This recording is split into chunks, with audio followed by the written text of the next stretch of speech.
Hello students, today we will continue the chapter relations and functions. आज हम कुछ और डोमेन और रेंज के क्वेश्चंस करेंगे और ये इंपॉर्टेंट क्वेश्चंस हैं। तो क्वेश्चन है find the domain and range for the following functions. First part है x square minus 9 over x minus 3। Second part है 4 minus x over x minus 4। Third part है 1 over 2 minus sign 3x। Fourth part है square root of x square minus 16 and fifth part is f x is equal to 1 by square root of 16 minus x square. चलिए तो first part की बात करते हैं। एक बहुत ही अच्छा क्वेश्चन है।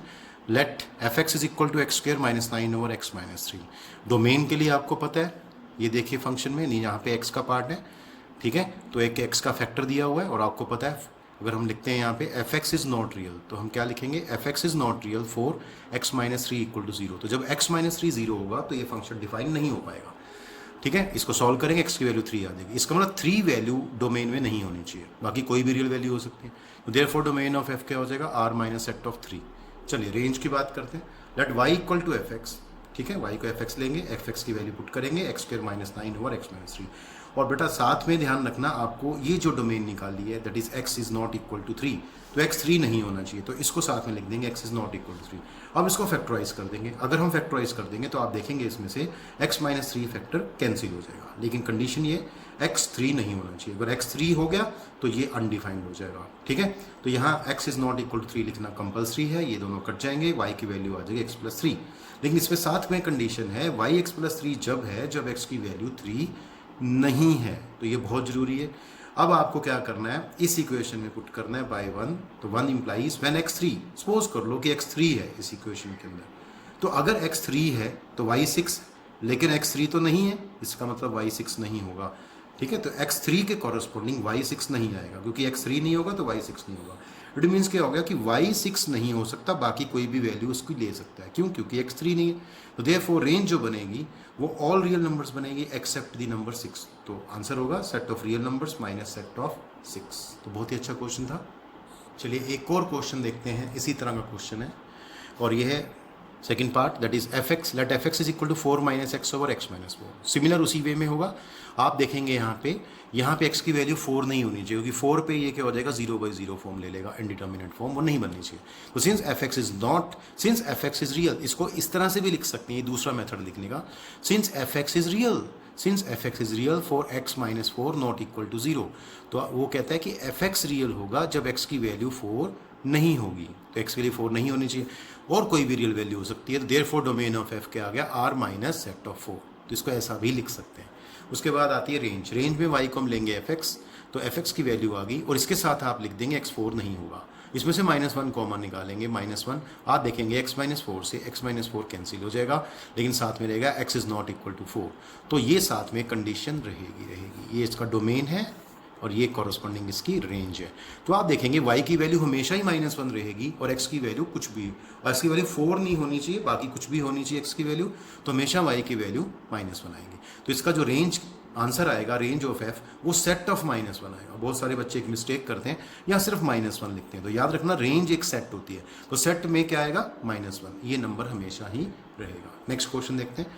नेक्स्ट क्वेश्चन क्या, एक आपके पास एक और क्वेश्चन मैं एक बता रहा हूँ, ये वाला इसी तरह का क्वेश्चन है। आप इसको सीधा 1 मार्क के क्वेश्चन में या एंट्रेंस एग्जाम में आ सकता है क्वेश्चन, तो आप सीधा सीधा आंसर लिख सकते हैं। कैसे, मान लो आपके पास एफ एक्स है 6 minus x over x minus 6, then तो डोमेन क्या है कि देखिए डोमेन के लिए ये 6 नहीं होना चाहिए, तो क्या आ गया answer, all set of real numbers minus set of 6। और रेंज क्या आएगी, रेंज आपको बताया था -1 कॉमन लेके इसको कैंसिल कर देंगे, जैसे कैंसिल करेंगे -1 आ जाएगा, तो क्या आ जाएगा, range of F set of -1। तो इस तरह के क्वेश्चन जहां ये फैक्टर कैंसिल हो जाता है किसमें, -1 कॉमन लेने के बाद, तो उन सबका आंसर रेंज में -1 का सेट होता है। और डोमेन आपको पता है किस तरह से फाइंड करते हैं। एक और क्वेश्चन देखते हैं जो लास्ट टाइम हमने किया था, उसका भी एक क्वेश्चन देखते हैं, डायरेक्ट हम एक लाइन में कैसे निकाल सकते हैं। अगर एफ एक्स है x square minus 4 over x minus 2, then domain तो आपको पता है ये 2 नहीं होना चाहिए, क्यों, इसको 0 करने में एक्स की वैल्यू 2 आएगी, तो इसका डोमेन आएगा set of all real numbers minus set of 2। और रेंज जो आएगी वो मैंने पिछली बार बताया था आपको, इसमें से एक फैक्टर कैंसिल हो जाएगा x माइनस 2, क्या बचेगा x प्लस 2। अब x प्लस 2 बचेगा, वो कब है, जब x 2 नहीं है, तो उसमें 2 डाल के देखो कॉरस्पॉन्डिंग y की वैल्यू क्या आती है, तो 2 डालने में x की वैल्यू 4 आती है, इसका मतलब 2 नहीं होगा तो y 4 नहीं होगा, तो इसका मतलब जो रेंज होगी that is set of all real number minus set of 4 हो जाएगा। तो बहुत ही अच्छे दोनों क्वेश्चन है आपके, आर डी शर्मा के क्वेश्चन। चलिए next question is from trigonometry. तो ये बहुत ही अच्छा क्वेश्चन है, बहुत ही ध्यान से देखेंगे। Let f x is equal to 1/2 minus sign 3x। इसमें एक कंडीशन आपको याद रखनी है, साइन थीटा की वैल्यू हमेशा किसके बीच में लाई करती है, -1 और 1 के बीच में। ये आपको याद रखना है, ठीक है। तो इसकी वैल्यू -1 से कम नहीं हो सकती साइन थीटा की, 1 से ज़्यादा नहीं हो सकती। चलिए, तो सबसे पहले हम क्या करते हैं, फंक्शन लिख लेते हैं। अब हम लिखेंगे इसमें स्टार्ट कैसे करना होता है। हम कहेंगे we know that sine theta always lies between -1 and 1, और साथ में ये इंक्लूडिंग नंबर भी है, -1 इंक्लूडिंग है, 1 भी इंक्लूडिंग है। For all values of theta belonging to R, ये मतलब यहाँ पे एक थीटा की कोई भी रियल वैल्यू डालेंगे, साइन थीटा की वैल्यू हमेशा -1 और 1 के बीच में फ्लक्चुएट करेगी, और -1 भी आ सकती है, 1 भी आ सकती है। चलिए, अगर ऐसा है तो इसका मतलब हम इस पार्ट को लेंगे यहाँ पे साइन 3x को। तो साइन 3x की वैल्यू भी कहाँ लाई करेगी, -1 से 1। यहाँ थीटा कोई भी एंगल हो सकता है, तो यहाँ पे 3x है तो यहाँ 3x आ गया। कंडीशन वही है, -1 और 1 के बीच वाली। बाकी यहाँ पे थीटा की जगह x हो जाएगा, ठीक है। x की कोई भी वैल्यू डालेंगे ना, यहाँ पे कितना भी एंगल हो जाए, वैल्यू -1 1 के बीच में आनी। चलिए, अब इसके साथ माइनस है, तो हम इस थ्रू आउट ये पूरी इन इक्वेशन को हम -1 से मल्टीप्लाई कर देंगे। तो multiplying by -1 through out the inequality, तो क्या आ जाएगा, ये आ जाएगा 1, और इनइक्वालिटी रिवर्स हो जाएगी, यहाँ माइनस आ जाएगा, इनइक्वालिटी रिवर्स हो जाएगी, यहाँ -1 आ जाएगा। और ये कंडीशन वही रहेगी for all value of x belonging to set of real numbers. अब इसमें आप देखें यहाँ पे 2 है, तो इसमें क्या करेंगे, एडिंग 2, ठीक है, थ्रू आउट। तो इसमें 2 ऐड कर देंगे, तो यहाँ 3 हो गया, 2 माइनस साइन 3x हो गया, और यहाँ पे +1 आ गया for all values of x belonging to r। अब इसको हम थोड़ा डिफरेंट वे में लिखेंगे कि छोटा नंबर पहले आना चाहिए, बड़ा नंबर बाद में, ठीक है। तो स्मॉल नंबर पहले लिखेंगे और बिगर नंबर बाद में लिखेंगे। तो क्या हो जाएगा, इसको इस तरह से घुमा देंगे, तो ये 1 हो गया, फिर ये आ गया, और फिर ये लेस देन इक्वल टू 3। तो ये आ जाएगा 1 less than equal to minus sign 3x less than equal to 3 for all values of x belonging to r। अब ऐसा मैंने क्यों किया, इसको मैंने सीधा एक लाइन में क्यों नहीं लिखा। देखिए बेटा, अगर मैं आपसे पूछूं ये कभी 0 होगा, तो आपको टाइम लगेगा सोचने में, कैसे बताऊं। तो देखिए मैंने क्या निकाल दिया, 2 माइनस साइन 3x की रेंज निकाल दी।